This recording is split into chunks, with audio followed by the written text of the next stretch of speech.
Hey, I'd like to welcome you to another episode of Mission Matters. My name is Adam Torres, and if you'd like to apply to be a guest in the show, just head on over to missionmatters.com and click on Be Our Guest to apply. All right, so today's guest is Mona Shum, and she's founder and principal over at Industrial Hygienist at Aurora Health and Safety. Mona, welcome to the show. Thanks, Adam. I just wanted to say it's Aura Founder, Health and and Safety. you're a principal industrial hygienist. There we go. I said that That's wrong. And then that's the correct. name of the company is Aura Health and Safety. Yes. That's correct. That's correct, Adam. Thank you Hey, very much. welcome. I butchered it. It was a long one. I'll be upfront and I'll be honest. You're the first principal industrial hygienist I've had on. Yeah, probably the only one you'll have on, actually. No, I'm in. So like just to get us started as we go through. So we got a lot to cover. So we're going to talk about modernizing how we handle hazards in the workplace. So we got a lot to talk about here. But just to get us kicked off, we'll start this episode the way that we start them all with our Mission Matters Minute. So Mona, at Mission Matters, our aim and our goal is to amplify stories for entrepreneurs, executives, and experts. That's what we do. Mona, what mission matters to you? Well, at Aura Health and Safety, our mission is actually to prevent occupational disease through a combination of education and consultation. Yeah. So what I mean by that is really we're trying to make sure that everyone goes home as healthy as they came at the beginning of the day. Yeah. So first thing first, Mona, just to get us started, what is industrial hygiene? What is industrial hygiene? What does an industrial hygienist do? Sure. I get asked that quite often. So industrial hygiene is actually looking at exposures in the workplace. So we all know about safety, which is usually to prevent injury. So occupational hygiene is actually the science of recognizing, evaluating, and controlling exposures in the workplace that eventually, hopefully, prevents disease. So we're looking at things that maybe have a longer timeline than like a fall or a cut or something like that in the safety world. So industrial hygiene really is about trying to understand what kind of hazards we have, exposure hazards we have in the workplace, whether they're chemical, or whether they're biological or physical, something like noise or ergonomics, that sort of thing that can cause an injury in the future. How did you get started in this field? Like, how were you introduced to this originally? Well, I actually have a degree, bachelor's in microbiology and immunology, and I was looking for something that I could do with that degree. And I was looking around and realized I didn't want to work in the laboratory exclusively. I didn't want to do that. I wasn't looking at sort of, it was kind of lonely, I must admit, being in a laboratory. And I had worked. I had a roommate. You don't know this. You don't know this, and why would you, Mona? But I had a roommate in college who was a microbiology major, and when he would tell me about his experience, and I think at some point counting something on butterfly wings, or I don't know what he was doing, I forget. But he would tell me about the days in the lab. It's for some people, but it is meticulous. I'll say it's interesting. Right. Yeah, and oftentimes you are by yourself. You might collaborate with other people, but essentially there were many long nights in my last year of my bachelor's. I was doing a thesis program, and I'd be alone until 2 a.m. in the morning, running my gels or doing whatever I was doing. Yeah. So anyways, I was looking for something where I could utilize science and maybe have some lab work as well, but that would involve going out in the world a little bit more. And so I found this program sort of in a happenstance way, where I was looking around at the University of British Columbia, and I was walking through this parking lot, and I saw a flyer on the wet ground, because in Vancouver it's often raining. That's where I'm from. And it was wet and soggy, but I don't know what it was about it that made me want to pick it up. So I actually picked it up. Yeah. And it was a soggy piece of, like, in those days, it was like people had posters and pamphlets. Yeah. They didn't have internet back then. I won't say exactly when, but anyways, they didn't have internet back then. So that's how people, distributed information about programs and whatnot. And I found this program. It said occupational hygiene program. And I was really intrigued. It said, do you want to be doing, field work? Do you want to be talking to people? Do you want to also do research? And do you want to be, had all those things that I was really intrigued about. And so I actually, in those days, I actually went to the faculty and I spoke to them. Like Mm. nowadays, you can't do Mhm. that. You email them, or you don't even Yeah. email them. You probably go online Yeah. and do it some kind of application. But in those days, I actually went to the faculty and I asked them about it. And I said, "What does this all entail? What is this all about?" And they were saying, "Well, we're trying to prevent occupational disease, and we're trying to do Mm. it, before it becomes a problem, so it doesn't burden our healthcare system. Yeah. People. So I was really into that, and I thought this really matches what I wanted to do. It brings some of that science that I really wanted to Mhm. have in my career, but it didn't confine me to like being Mhm. lonely in a lab. And I'm not Yeah. saying all labs are like that. I don't want to. I don't want to. Yeah, But yeah. for me, it was a career path that worked well. Hmm.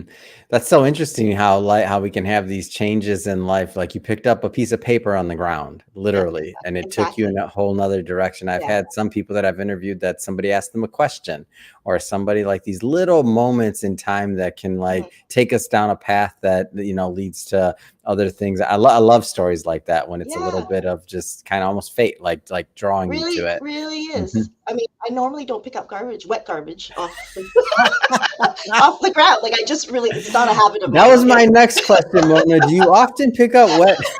I really don't. So for me to actually You be don't be look like the type. I wouldn't have no, expected you to. Like so last. I do think there was some kind of like serendipity, fate, whatever you might call it, Yeah. in just doing that. Like in the Mhm. rain, I remember distinctly it was raining. I mean, it's Mhm. always raining in Vancouver in the Yeah. winter time, in the fall. Yeah. So, but I do remember that, and to this day, it's I'm just so Hmm. thankful that I did it. You know. Hmm. So let's go a little bit further into the conversation. So how do you get to the point to where now you're thinking about and launching Aura Health and Safety? Like where did that part, the entrepreneurship part of it, come in line? Well, I think for me, like I've had a fairly long career in Hmm. industry and then in consulting and also in public health. Hmm. And then I went back into consulting at a larger firm. And I Yeah. think there was a bit of a downturn back in the early 2010s where the company I was in was in oil and gas. Hmm. And at that time, we had a bit of a downturn with oil and gas. And there were a number of layoffs and things, layoffs that I had to actually Hmm. engage in. And so I was just really rethinking my career path and where it was going to go. And Hmm. luckily, my husband has had his own company for 30 years, 25 Hmm. years as well. Um, so he had already shown me it could be done, this sort Hmm. of path. And then I started to think about it, and I said, you know what, it would be really wonderful to be able to be in control of my own career and my own destiny, because I Hmm. felt that when I was in a larger company like that I really wasn't. Like there's so many decisions and so many things that were totally out of my control. And Yeah. not that everything is in my control still. I mean, I still Of live in the course. real world. Yeah. But I can pick and choose, what I want to do. I can have my own mission. It's Hmm. mine. It's my company's. And so Hmm. I really love that. And once I embarked upon it, it was very scary. The first time Hmm. it took me a while to make the decision, but I think it was sort of the last round of layoffs that sort of made me decide, you know what, I'm going to do this. I'm going to Hmm. just jump off the deep end, and Yeah. I'm going to do it. And I had such great support from my husband, and I also have a business partner as well who was very supportive, is very supportive, and so Hmm. that really helped to have um, that encouragement, Hmm. because it is a scary endeavor. I'm sure you've talked to a bunch of entrepreneurs, and it's Yeah. it's that first making that decision. But then once I made that decision, I just ran with it, and I'm a Yeah. very goal oriented person. So then Hmm. once I do set a goal, it's like then I try to achieve that. Yeah. So, yeah, but it was So what kind of problems are you helping to solve for your clients? So like talk to me a little bit more about the challenges that you're helping solve. sure. So we look at we're trying to solve people's exposure problems. So when they Hmm. have, let's say they're producing something, it's a plant or it's a mine Yeah. or a manufacturing facility or something. Oftentimes they're producing things that they don't want to produce, right? Like in the air, Hmm. for instance, or Yes. maybe there's something that's affecting skin and things like that. They have to handle things. Mm. So we're trying to prevent people from getting sick eventually, right? So how Hmm. we do that is we go in and we understand what their hazards are. We look at the process. One thing I love about this career is that I learn. every day. I learn about Mm. people's processes. I learn about people's jobs and what they do. I get to Yeah. talk to people and you understand, you get to Oh talk to yeah. people, right? Oh So yeah. I get to talk to people and interview people and go, what do you do? How does this work? Hmm. How are you interacting with this chemical or this substance? And it's really fascinating to me to sort of tease that apart. And I find Hmm. it like detective work. It's sort of like Yeah. that, we're trying to tease out these, where is that exposure coming from? How could you be exposed? And then we try to figure out how much exposure they get by actually sampling the air, and we can sample Mm. surfaces and things like that. And you get the samples analyzed by a laboratory. So that's where that kind of Mm. laboratory part comes in. So there's still a little bit of that laboratory work, Yeah, that of we need course. to interact with, which is really Yeah. neat. And then afterwards, we get the results and we kind of compare to whatever standards are that are available. And then Hmm. we say, you're overexposed, or you're okay. And then if they are overexposed, we come up Hmm. with solutions. So I Mm. love the problem solving as well. What What can we can do? what can Yeah. some of those solutions look like? I'm curious, like what that looks like. Oh, sure. So some of it we like to start with this hierarchy of controls. It's like an inverted pyramid. Hmm. And so what we do is, like, the most effective thing is to try to get rid of the chemical substitute, Hmm. eliminate the hazard altogether. So if you could, let's say you're utilizing toluene, which is a chemical Hmm. in the work environment. And if you could substitute with something that's a little bit less toxic, for Yeah. instance, then you can actually utilize that, and then you automatically start to bring down your Mm. exposures.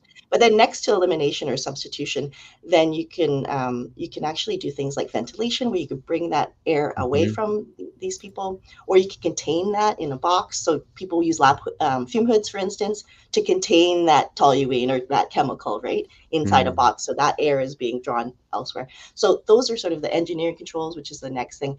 And then there's things like administrative type controls. So having like work procedures around it, like safe work procedures. Maybe you have to wear gloves. Maybe you have to, you can only do it for certain periods of the day, because you need Yeah. to make sure you don't have that much exposure in a day. So that's what's called administrative controls. And then you have sort of your last line of defense, which is your personal protective equipment. So that is like wearing a respirator and things like Hmm. that, where it's not the most comfortable thing. So you don't want to jump to that immediately and forego those other things up top. Um, but that is another line of defense, Mm. right? So that's what we work through when we when Mm. we think about different controls that could work to reduce people's exposures.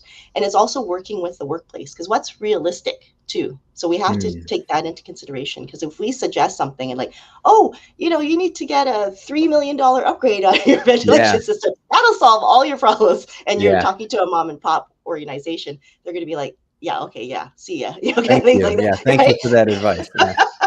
So what can work for them? And we try to find Hmm. things like low hanging fruit. So what can immediately change right now Mm. that could prevent people from being further exposed? Can we Yeah. do that? And then can we figure out sort of midterm and longer term solutions for them? Like, maybe they can start to upgrade their ventilation system over time. Like, when Hmm. it starts to break down and things like that, they can do certain things to help, right? Mm. So we try to come up with strategies, really, for Yeah. people. Yeah. What kind of industries are you working in? We're really lucky. We work in a range of industries. So Hmm. I'd say mining is a big one that we work Yeah. in British Columbia and the Yukon. And then also we work at the airport, and we work for clean energy, like hydroelectric Hmm. energy. We also work for the film industry, which is really Mm. interesting, because BC, I don't know if you know, but Vancouver is like the third largest sort of film and television Hmm. center, behind Hollywood and Georgia, actually, Atlanta, Georgia. Yeah. So it's really neat up here that we get to be involved in that. Mm. Competing with Tyler Perry out there in Atlanta, right? That Yeah. compound they have is amazing. I seen that. I saw that documentary, Maxine's Baby. I was like, oh my! I think that's what it's called, the Tyler Perry one. I'm like, oh my gosh, if you haven't caught it, definitely should. It's amazing what they did out there. I'm like, Wow. wow. Yeah. So we got Vancouver, we got Tyler Perry, we got Hollywood. I'm in. Yeah. So what's your vision for this company going forward, like Aura Health? Like what's the vision for it? I am really trying to embrace technology. The company is Hmm. trying to do that. And industrial hygienists are not they're not the earliest adopters, I'm going to say, of Yeah. a technology. So we as an industry are still using like Ethernet connections to connect our equipment to our computers, and Hmm. CD-ROMs. Things come on CD-ROMs. You can't even get a CD-ROM player Hold on, are anymore. you serious? Yes, no, You I'm can pretty still serious. buy CD-ROMs? I didn't even know that. There's old equipment, and they've been trying to like upgrade it, so at least it's like memory sticks and Okay, things like that, USB sticks. But it's essentially pretty old technology that we've been slowly improving. of course. But it's a fairly small industry, like compared Hmm. to other professions. So Hmm. I think there's just been slow movement. But like for me and my company, we want to start to embrace these things, like just simple things. We've been building some apps, for instance, Mm. to try to do exposure assessment and risk assessment out in the field more readily. So if we build Hmm. apps, for instance, that people could use, that you could use, Adam, you could Mm. download our heat stress app and you could figure out in LA right now, is it like a high risk or moderate risk of heat Yeah. stress? And then there's controls. Those controls are tied to what we have as regulation in British Columbia, but it'll Hmm. give you a good sort of idea of whether you're in the high or the low sort of Yeah. risk level. And so we've been trying to do more and more of that.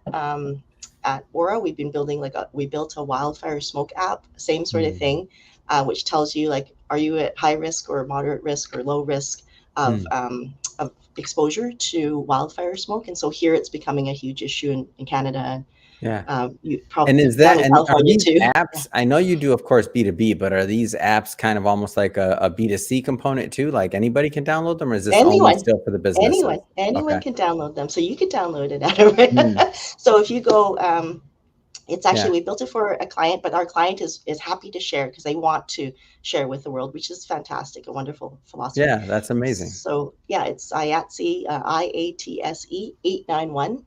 Hmm. So if you look up that in your App Store or in your Google Play, you'll be able to find three apps. There's a heat stress app, a wildfire smoke Yeah. app, and a cold stress app, which you probably Mm. don't need in LA, but maybe the other two might be useful. Yeah. But essentially, what we're trying to do is put these tools, this ability to do risk assessment into more people's hands, because Mm. we only have a few. There's like 10,000 industrial hygienists around the world. There's just not enough of us to be at every work site to be doing Yeah. assessment. So if you could do assessment, if any worker could do assessment Mm. and sort of go to their supervisor and say, hey, you know what? Hey, there's heat stress risk here. And what are we doing about that? Just asking those Wow. questions. Mm-hmm. So we're trying to do more of that. And I'm super passionate about Mm. that aspect of where our company is going. I want to put more stuff online. We're doing some online courses. Yeah. We want to be able to like give people those tools, because I teach at the University of Hmm. British Columbia.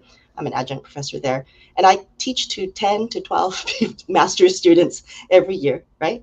And Yeah. that's 10 to 12 people, right, that I'm teaching.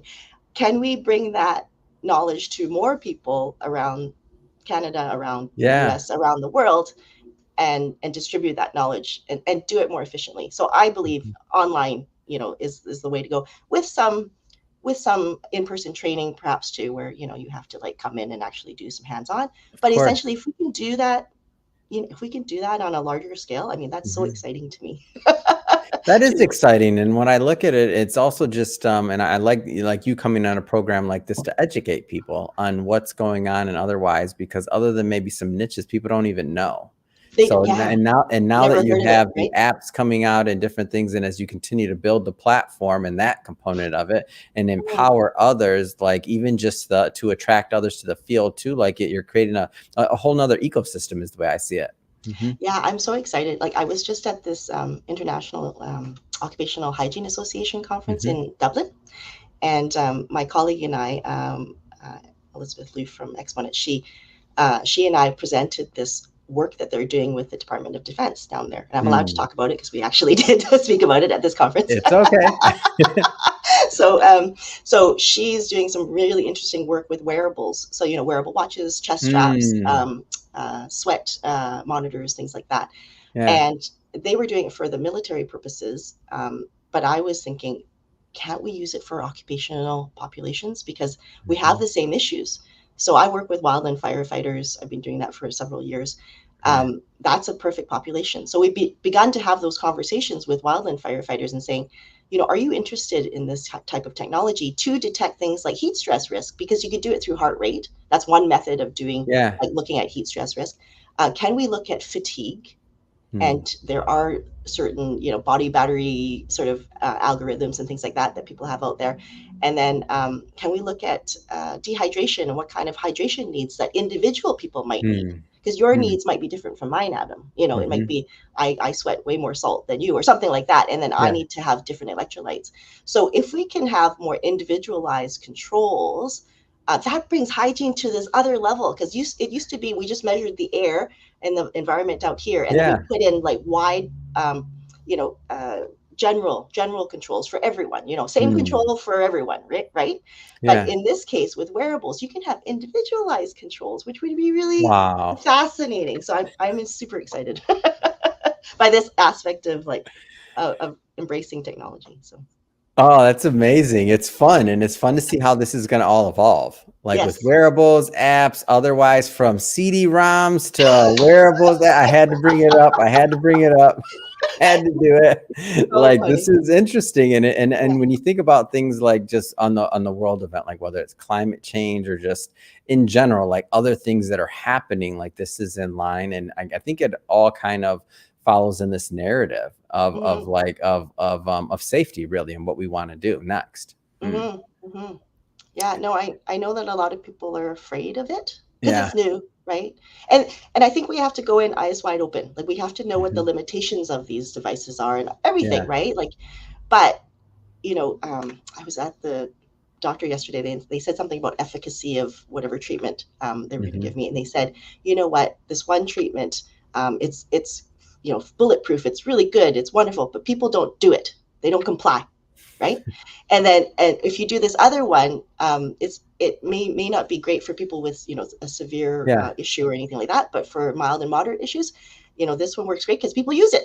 People do it, right? Wow. And so this is the same thing. So maybe these apps aren't as like having a hygienist come out there and actually do the heat stress For risk sure. assessment for you. Probably you get a higher quality of heat stress risk assessment. But if we Yeah. can put more screening ability into the Mm. hands of more people, you'll be Hmm. affecting the population at a larger level. Like I said, I only teach 10 to 12 people at a time in Yeah. person for a whole semester, right? And it's me taking that time and them sitting there Hmm.